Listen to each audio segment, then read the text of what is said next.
Welcome back to another episode of Harmonious at Lunch, the show that fuels your business success. I'm Brandon Gano, your host and guide through the world of harmonious business growth. Today, we're unlocking powerful strategies with industry experts to help your business thrive. If you're a business owner, entrepreneur, or executive, you are in the right place. Join me and our incredible guests today on the journey to clarity, growth, and success. It is time to revolutionize your approach to business. Let's dive in with another episode of Harmonious at Lunch.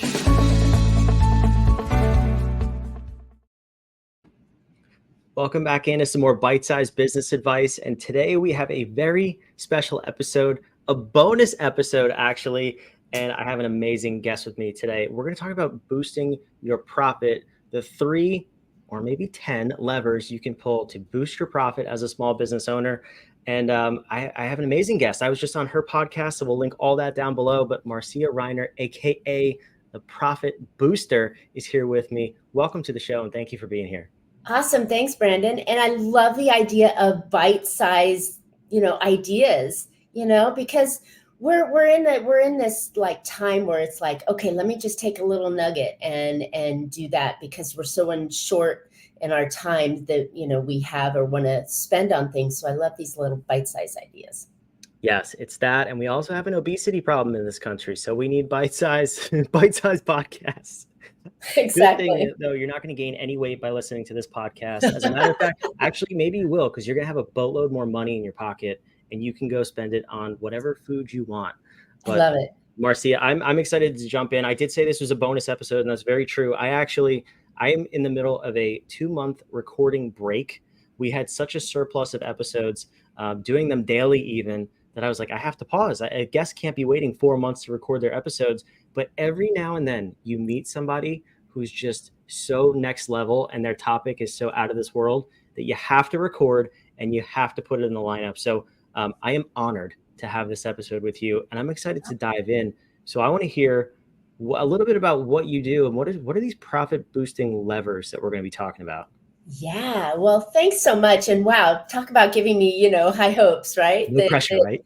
You boosted my image as well. So thank you so much. So yeah, my company is called Infinite Profit, and I help growth-minded business owners to do really 2 things with a third benefit: increase revenue, drive growth, so that someday you can recapture that investment of blood, sweat, tears, nights, weekends, whole lot of your savings, your lifetime that you all put into your business, and you can sell it sometime in the future and get a maximum value for it.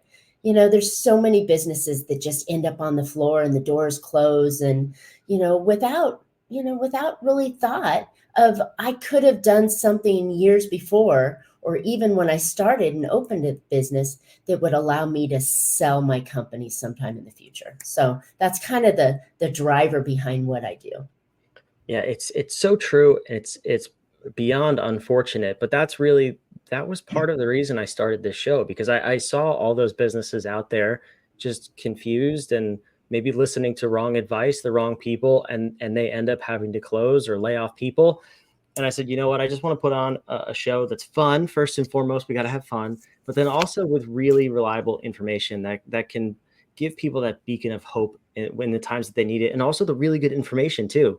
So I have to know, though, when you're working with businesses, where do you typically find people in, I guess, in the range of profitability? Like, why are they seeking you out? What's going on with their profitability? Well, they've hit a ceiling, right? The common growth factors that you talk about too, they've hit this ceiling. It's probably, again, around $1 million in revenue that they've hit this wall. And truly what got them there, can't get them to move forward in their current model. So my customers are already in momentum. They're, I'm not going to make the cash register ring for the first time. But once they're in that momentum phase of their business and they've seen some success, they forget about a lot of little tweaks that they can do in their business. And so they're looking and they're struggling. They're trying to add more. Let's just do one more call. Let's just add one more product. Let's just hire one more person. And that's not always the right effect, which is kind of similar to the song that you sing. But really, truly, what they can do is take a step back and look at these little levers that they can pull and make minor incremental changes in what they're doing so that they can benefit more from their company. And I think that's what really surprised me in the years that I've been doing this is that business owners go, change, or their employees go, change, we're not going to do it. Change is not good. But change is necessary. And if you can do it in your bite-sized pieces, then it's not as painful. It doesn't add that extra weight. It doesn't cause the stress. And the momentum starts to change and they start to get better. Bigger, better, faster, stronger, lighter, whatever the adjective we're going to use on it.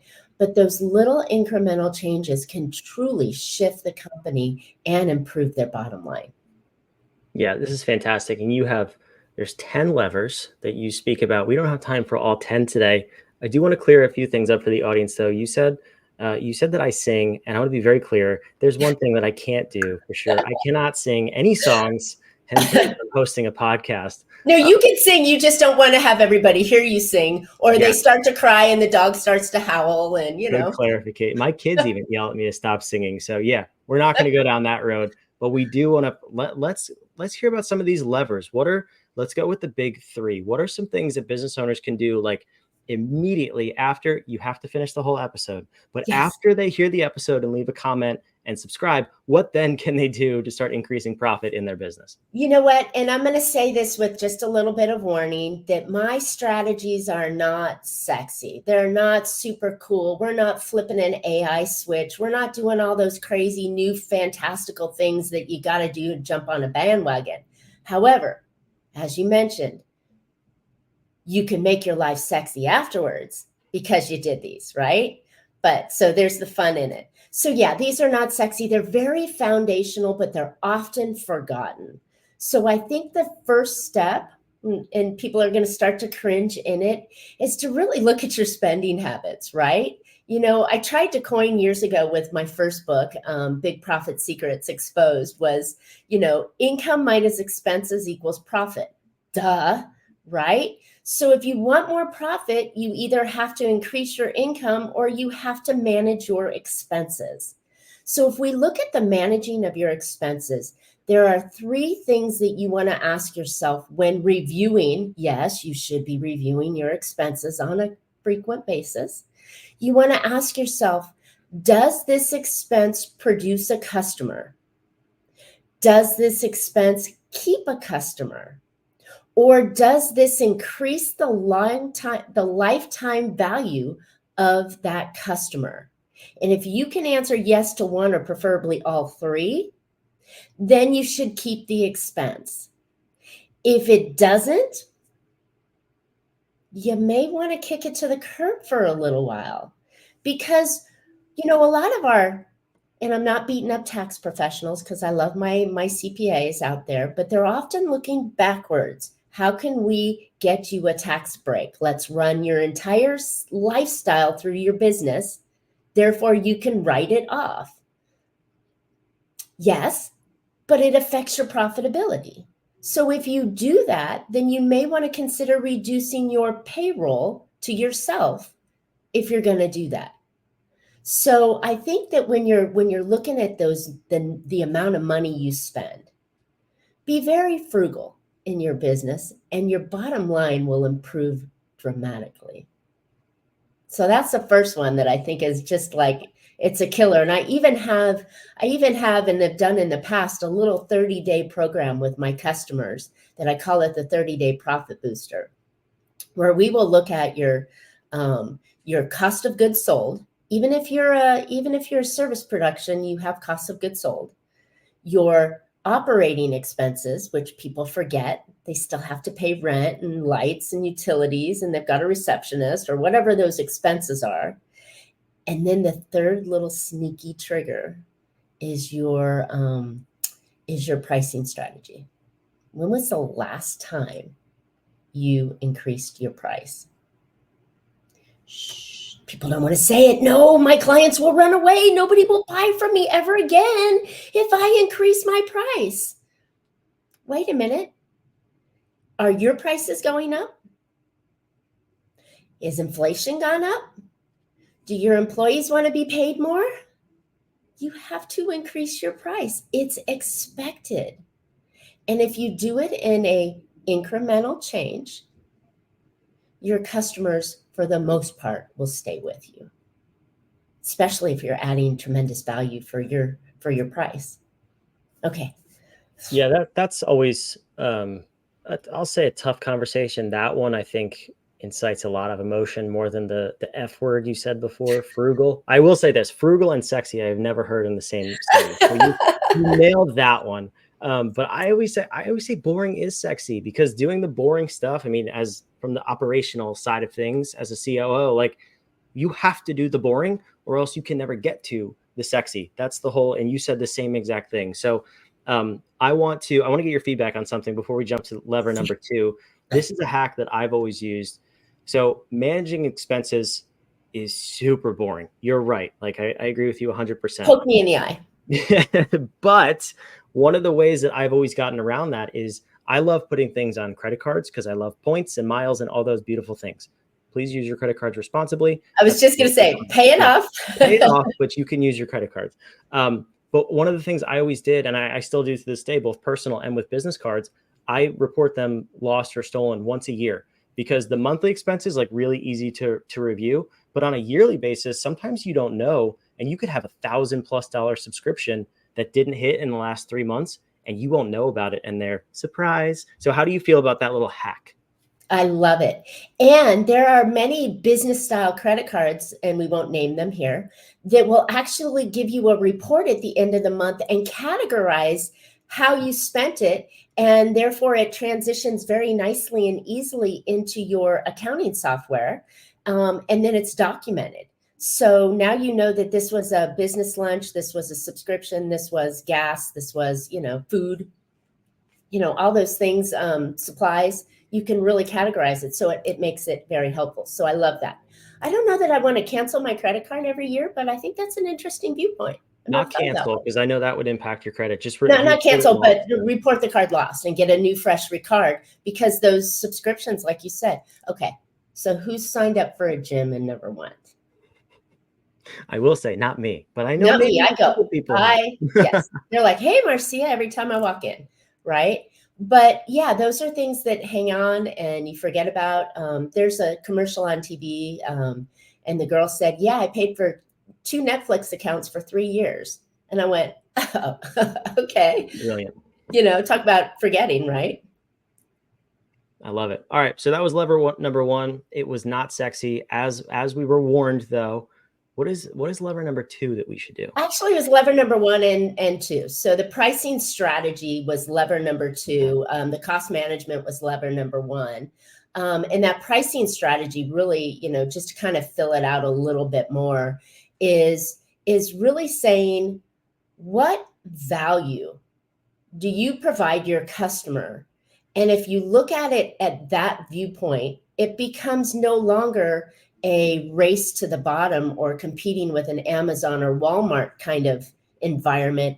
It's saying, I'm giving you so much value, and the value is transitioning into solving this financial problem for you, or this problem for you that's worth this amount. Then if I come in and say, okay, I'm providing $1,000 worth of value, round numbers, every month in things that I do, and the customer's benefit is $2,000 in net savings or freedom of time or solving these problems with employees or whatever it is that you do. You saved me $2,000 by fixing my plumbing, right? Now I don't have to get a new, pipes and toilet. So whatever that value is that you provided them, you can now come in and say, okay, my competitors charge $100. Well, I think for everything I'm doing, I could actually get away with $150 because of all the value I'm charging or providing. That's how you start to look at your pricing, not as what the competition is and go down $5. And the worst thing you can ever do is go, hey, my stuff's on sale, 20% off today. Well, 20% off is not 20% reduction. It's even more than that when you look at the numbers and how they pan out, because you still have operating costs, you still have cost of goods sold. So that price is really affected a lot more. So looking at your pricing strategy and ideally increasing your price to what you're truly worth and to a point where your customer says, yeah, okay, I could go this way, but I think for everything you're offering and the benefit that I'm getting, maybe it's you're just showing up on time, right? I'm willing to pay that because that's what I want. Yeah, I've heard, I don't know who said it or who originally said it, but I've heard the saying, there's no benefit in being the second most expensive. There's only a benefit in being the most expensive and the cheapest. I don't I recommend the think I third think that either. was Dan Kennedy, but I may be wrong. We'll give it to Dan Kennedy. Thank you, Dan, Yeah, for using that. I agree. I agree. There's no benefit for being the second lowest price, or the second highest price. So you might as well be what you think you're worth and add value and solve their problem. People are willing to pay for convenience, for solving their problem. I mean, look at that. You're willing to pay for Amazon a monthly fee so you can get your stuff that day or the next day, and you would rather pay Amazon the extra fees than going directly to the consumer and waiting a week and a half to get your product, or getting in your car and go picking it up. Oh, God forbid we have to leave our homes. It's crazy. Yeah, I agree with you. Yet most business owners do use the previous strategy you mentioned, which is, what is the Race to the competitors? bottom. Cut it by $5 or Yep. some version of that. Yes. Okay. Yeah, and it's terrible. Look And at it that. really, truly, truly, truly affects your bottom line in ways that you have no idea unless you run the numbers. And I'm sorry to say, your accountant and your tax professionals are not running your numbers. That's on your shoulders, business owner. So if you don't know how to do it, there are great ways to figure out how to do it. There's Google, there's hiring people like yourself or myself to help you be able to see what's truly going on in your business and understanding that so you can get the results that you're looking to achieve. Yeah. Amen. I want to get to lever number 3, but before we get there, you have a really cool tool that the listeners can use. Would you mind sharing what that is real quick before we jump over to lever 3? Absolutely.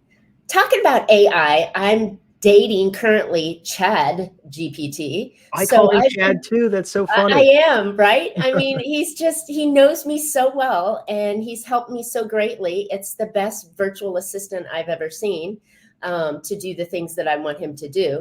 But Chad helped me create a calculator.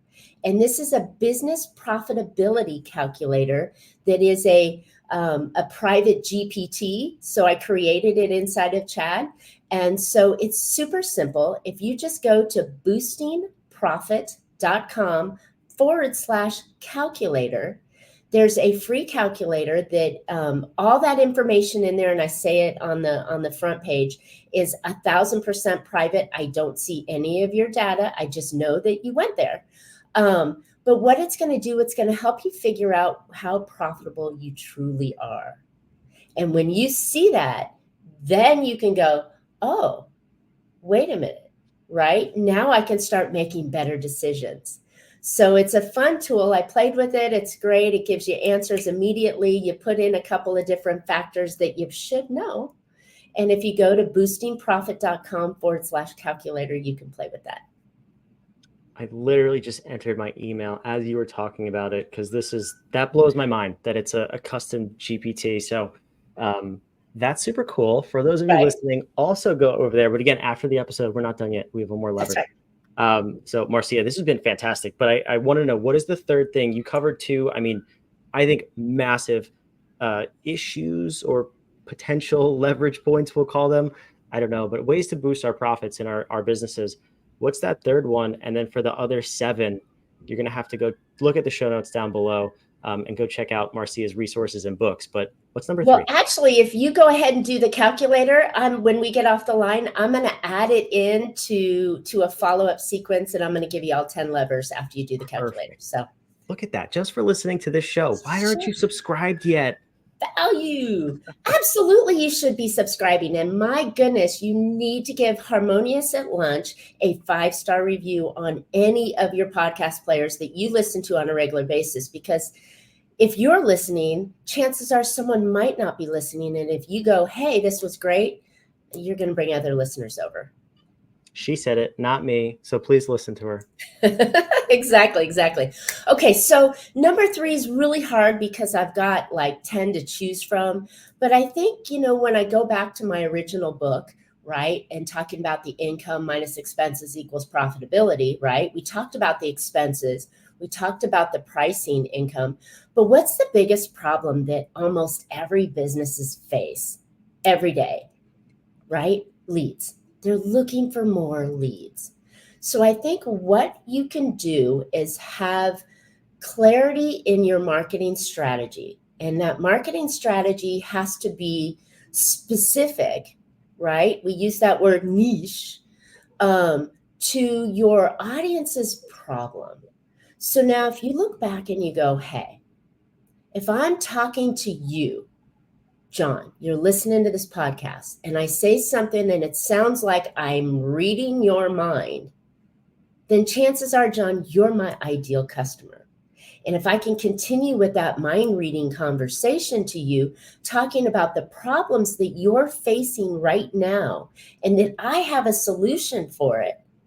And if I make it super simple and super easy for you to come check me out and experience the quick solving of that first problem, because we know we have more than one problem, right? And if I can solve that problem for you in a very easy way, with one simple way, you're going to go, I like what Marcia said. I bet she has more ideas. So the lever number 3 that you can pull is to create a one-off kind of marketing idea, kind of like a lead magnet or a free download that solves your ideal customer's number 1 problem, solves it, literally solves that problem, and it's something that they can execute on their own. Then what you're doing is you're bringing somebody of interest into your space. They may not buy today, because we all know that 97% of the people out there are still going through their buyer's journey. So they may not buy today, but you bring them into your world and you can nurture on them and help them through their buyer's journey later on. So I would encourage you, that real quick little lever is to increase and provide a marketing solution to your ideal customer that solves one of their immediate problems. And I tell you, it's gangbusters, because they fall in love with you and they want more. It's crack. That's what we're doing. We're dealing drugs here. We're dealing solution-based business solution drugs of sort by giving them and solving their problem. And you know what? I always joke that drug dealers have one of the best business models. They let you sample for free and tell me they don't have the best recurring revenue stream ever. They have the most repeat business. I'm just going to put that out there. So yeah, we're not promoting drugs by any means, but it is an analogy, as you just mentioned, that if you give them a taste, you solve the problem, you provided tremendous value. They are now sitting back in their chair going, that was awesome. I would like some more of that. Marcia, what do you do? Brandon, what else do you got? Right? You want free fries with that? Keep that crack flowing. Right? So little things. Now, remember, I'm not telling you to change your whole business model. I'm not telling you to stand on your head or go fly airplanes around with a streamer behind it. These are little itty bitty things that you can do and add or change to your business model that will dramatically increase your profitability.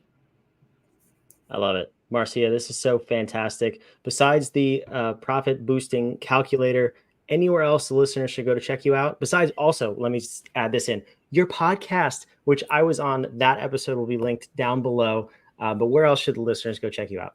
So my podcast is called Profit with a Plan. 5.5 years going. Just love this podcast platform. Just really makes me happy. But you can find me. I'm always on social media talking about increasing revenue and driving growth so you can eventually sell your company. You can find me at Marcia Reiner on any of the social platforms except for like TikTok and whatever the X thing is now, but the traditional ones. And I'm always adding value. So I try to add and give you ideas, get you thinking differently outside the box so that you can go, wow, I like the way she thinks. What else does she have that can help me? I love it. This is awesome. All of those links down below. Marcia, thank you so much for being here. Thank you for having me on your show. And listeners, did I drop the ball? No, we delivered. This is why she was a bonus episode. This is why we had to put it in the lineup immediately, because this is the kind of stuff that's going to get the stress off your shoulders. That's what we want. If you run a more profitable business, you don't have that financial stress. You can make better decisions. And she said she's not going to change your business model, but I will, because we want you to work less and have less stress and make more money all at the same time. So thank you for being here. Marcia gave you all the instructions. Go leave a review, go subscribe, go leave a comment, come back for more tomorrow. I can't wait to see you there. Thanks for listening to Harmonious at Lunch. We'll see you on